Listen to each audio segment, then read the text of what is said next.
জয় গুরু। পরমদয়াল শিশি ঠাকুরের শ্রীচরণে জানাই ভূমিষ্ঠ প্রণাম। আপনাদের প্রতি প্রত্যেককে জানাই রানন্দিত জয় গুরু। আজ ইষ্ট প্রসঙ্গে আলোচনা করব।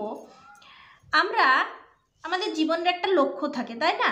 আমরা জীবনে বড় হতে চাই, আর এই বড় হতে চাওয়ার পেছনে আমরা অনেক কর্ম করে থাকি। কেউ সাফল্য পান, কেউ সাফল্য পান না। কিন্তু যারা সাফল্য পেয়েছেন তাদেরকে কি একবারও বুঝতে চেষ্টা করেছি কেন তারা সাফল্য পেয়েছেন? না নিজে সাফল্য পায়নি সেই দুঃখেই কাতর হয়েছি? শুধু এদিকটাকে দেখতে হবে। জীবনের গতি তখনই থেমে যাবে, যখন আপনি নিজে থেমে যাবেন। জীবনটাকে চালান আপনি নিজে, আর আপনি যখন নিজে থেমে যাবেন, যখন আপনি এগিয়ে যাওয়া বন্ধ করে দেবেন, যখন আপনি উন্নতির কথা না ভেবে কেবলমাত্র নেগেটিভ চিন্তাগুলোকে মাথায় নিয়েই থাকবেন আর ওই ভাবনার সাথে ওই কাজগুলোই করতে থাকবেন, তখন আপনার জীবনের গতি থমকে যাবে, আর তার সাথে সাথে আপনি থমকে যাবেন। তার জন্য আমাদের কিছু করণীয় আছে যেগুলো করতে হবে। একবার পরমদয়াল শিশি ঠাকুর কথা প্রসঙ্গে বললেন যে প্রশ্ন এসেছিল, দুঃখে কি করণীয়? সাধারণভাবে আমরা যদি দেখি তাহলে দেখতে পাবো এই দুঃখে আমরা কি করি। পরমদয়াল শিশি ঠাকুর আমাদের আশীর্বাদ করলেন, দুঃখে কাতর হইও না। দুঃখ যখন আসবে তখন আমাদের এক কাজ করতে হবে। কি কাজ বলুন তো? যাতে করে অন্য মানুষের সুবিধা হয়, যাতে করে অন্য মানুষের অভাব না হয়, সেইটা আমাদেরকে দেখতে হবে। আমরা আমাদের দুঃখের খবরগুলো লোককে দেওয়া চলবে না। আমরা আমাদের দুঃখের খবর যদি মানুষকে দিই, যাকেই পেলাম তাকেই রোগের কথা বললাম, যাকেই পেলাম তাকেই দুঃখের কথা শোনালাম, এমন করলে কোনো মানুষ আমার কাছে আসবেও না, 5টা মিনিট বসবেও না। তাই দুঃখে কাতর হয়ে দুঃখের গল্প মানুষকে শোনাতে নেই। মানুষ আপনার কাছে আসে তৃপ্ত হতে, শান্ত হতে, দুটো ভালো কথা শুনতে। তাই আপনার কাছে যখন মানুষ আসবে, আপনি যখন দুঃখে কাতর হবেন, তখন আপনি আপনার দুঃখের কথা অপর মানুষকে শোনাবেন না। এতে করে আপনার দুঃখ আরও বেড়ে দ্বিগুণ হবে। যখন আপনার দুঃখ বাড়বে, কষ্ট বাড়বে, তখন আপনি তাকে তোয়াক্কা করবেন না, অন্য যাতে ভালো থাকে সেই চেষ্টা করবেন। এগুলো আমাদের শেখার, এগুলোই আমরা শিখি ঠাকুরের কাছ থেকে। এ শিক্ষা আমাদের কেউ দেবে না, কিন্তু আমরা সব জেনেও ভুলটাই করি। অপরের কাছে যাই, নিজের দুঃখের কথা আলোচনা করি, রোগের কথা আলোচনা করি, এটা আমাদের কাম্য নয়। আচার্যদেব একবার বলছেন, জীবনের সাকসেসের পিছনে অনেকগুলো গল্প থাকে, তার মধ্যে একটা গল্প হলো আত্মবিশ্বাস। আত্মবিশ্বাস, আত্মবিশ্লেষণ, আত্মনির্ভরতা। এই গল্পগুলো আমাদের জীবনেও একটা করে রাখতে হবে। তার মধ্যে একটা গল্প হলো আত্মবিশ্বাস।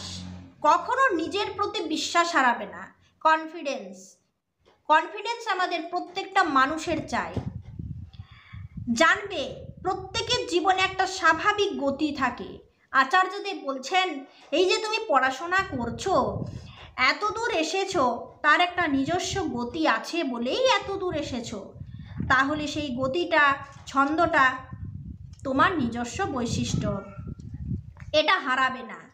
কোনো কিছুর মধ্যে প্রলুব্ধ হলেও এই গতিটা যেন অটুট থাকে।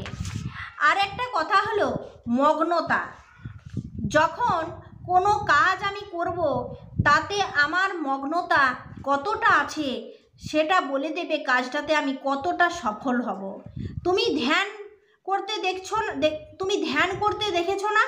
ধ্যান মানে হলো মগ্ন হওয়া। মগ্নতায় তোমাকে তোমার কাজের সঠিক গন্তব্যে পৌঁছবে।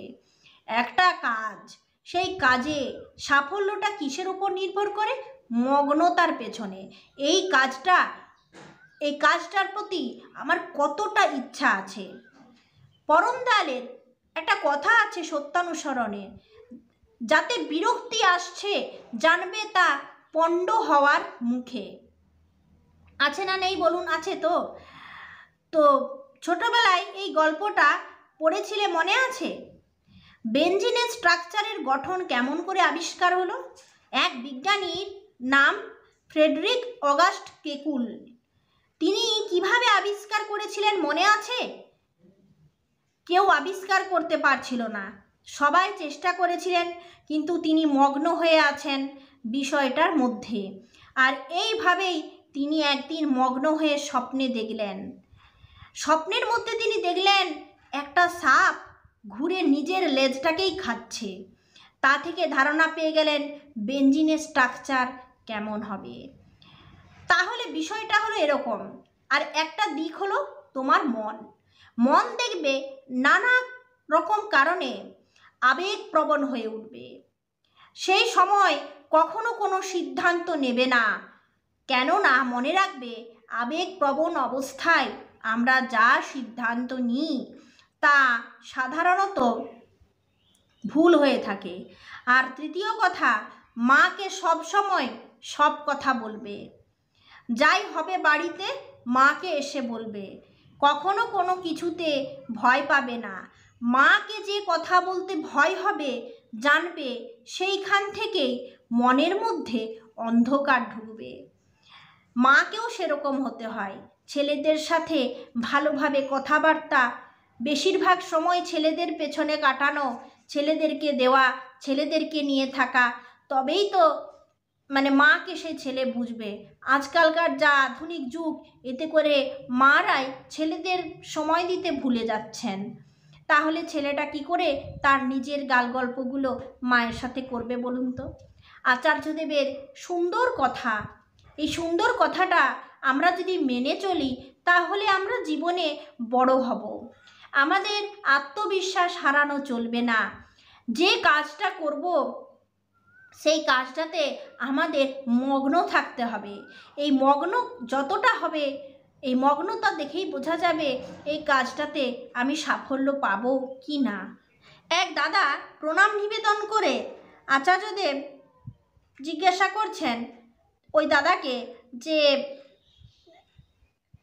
তার শরীর কেমন আছে। উক্ত দাদা জানালেন তিনি ভালো আছেন। আচার্যদেব বলছেন, তোমাদের ওখানে ঠাকুরের কাজ কেমন চলছে?